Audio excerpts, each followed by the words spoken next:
Donc on est maintenant sur une séquence de dégustation des vins.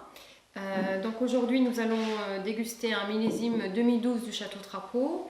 Avant, je vais peut-être vous expliquer un peu ce qui se passe au niveau des terroirs sur le Saint-Émilion. Il y a une grande variété et diversité de terroirs, de sols. Il y a tout ce qui est calcaire, tout ce qui est argilo-calcaire, beaucoup de sable aussi et de grave sur le nord de l'appellation, un peu plus de sable sur le sud, limoneux, sablonneux. Et ici, en fait, on se trouve en pied de côte, juste sur un terroir argilo-limoneux. Donc ça nous donne des vins quand même assez fins. Il faut effectivement bien travailler en amont pour avoir des raisins de qualité. La base, c'est quand même de récolter des raisins relativement mûrs et sains. Donc sur nos terroirs, on a quand même pour habitude de faire des vins relativement fins. Alors, je vais vous présenter ce millésime 2012 du Château Trapeau. Donc ce millésime 2012 qui avait quand même la particularité, on a quand même eu pas mal de pluie sur cette année. Et donc on a effectivement une différence, on est encore sur une notion de terroir, simplement on est sur un vin qui n'est pas opulent en tanin, on est sur un millésime relativement fin, justement qui correspond aussi au terroir, mais également au climat de 2012. Donc on avait des rendements qui étaient assez intéressants et qui nous ont permis, enfin on a eu des raisins avec une dominante merlot sur ce millésime-là, on a quand même eu des raisins bien équilibrés. C'est-à-dire qu'au niveau de la maturité du raisin, peau, pulpe et pépins nous a permis d'avoir une bonne finesse sur les tanins. Donc avant quand on commence à déguster les vins, la première chose, c'est tout simplement de sentir. Et en fait, la dégustation, ça fait quand même appel à un gros travail de mémoire, de mémorisation. C'est comme quelqu'un qui a l'habitude de cuisiner, qui va facilement détecter, retrouver des arômes, des senteurs dans la cuisine. C'est la même chose sur le vin. Donc ce 2012 qui a quand même maintenant 7 ans est un millésime qui est prêt à boire, qui est très... On peut sentir la réglisse. On n'est plus sur ces arômes de fruits frais, de fruits rouges que l'on peut avoir sur des vins qui sont très jeunes.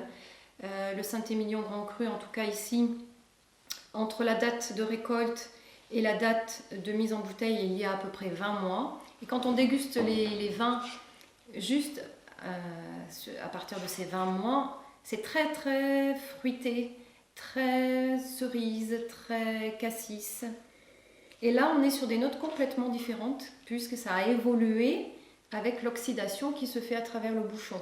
Il y a une oxygénation lente qui se fait lentement par le liège pendant toutes ces années. Donc ça a tendance à modifier la couleur du vin d'une couleur pourpre, rouge vif que l'on a sur un jeune millésime. On va vers des notes un petit peu plus rouge foncé, un peu plus tuilées sur des vins vieux, cette couleur orangée. Et donc ça donne un signe sur l'évolution du vin. Plus le vin est violacé, plus il est jeune, plus il tourne vers le rubis, vers le rouge foncé, plus il est en cours d'évolution. Voilà. Donc une fois que l'on a senti une première fois, on peut aérer le vin dans le verre et d'autres arômes en fait apparaissent puisque l'aération a tendance à ouvrir, c'est un terme, ouvrir le vin. Voilà. Donc là on a en fait les arômes qui sont en train de se développer au nez. On parle de bouquet, c'est vraiment quelque chose qui emplit tout ce qui est sur la face supérieure au niveau du visage, du nez. Et ensuite on peut déguster.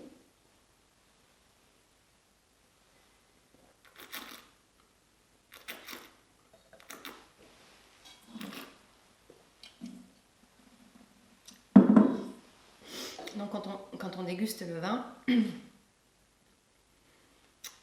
il y a cette première sensation en bouche en fait, et on fait rentrer un petit peu d'air pour amplifier tous ces arômes et mieux ressentir tout ce que le vin peut contenir.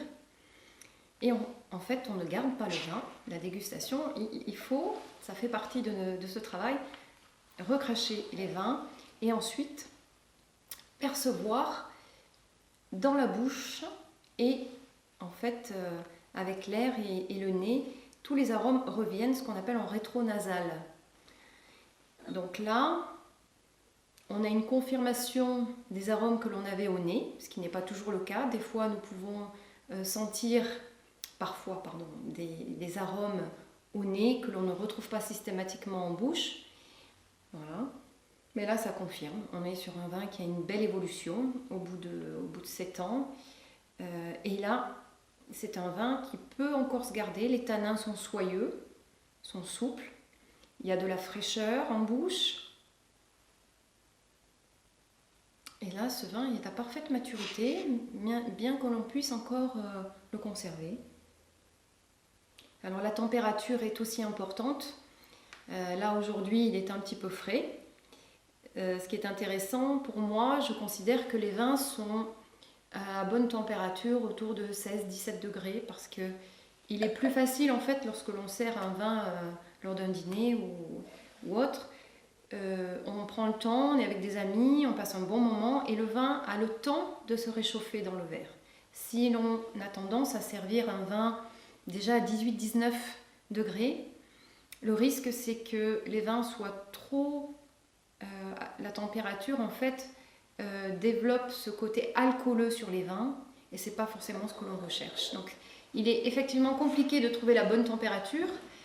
Mieux vaut quand même servir un vin un peu frais et il aura le temps de se développer et il aura effectivement le temps avec l'air en plus de vous apporter d'autres choses. Et il est intéressant notamment d'observer en début de dégustation, quand on vient d'ouvrir la bouteille, comment on ressent le vin et puis peut-être 1 heure après de se resservir encore de ce vin et de voir l'évolution. Voilà. Tching.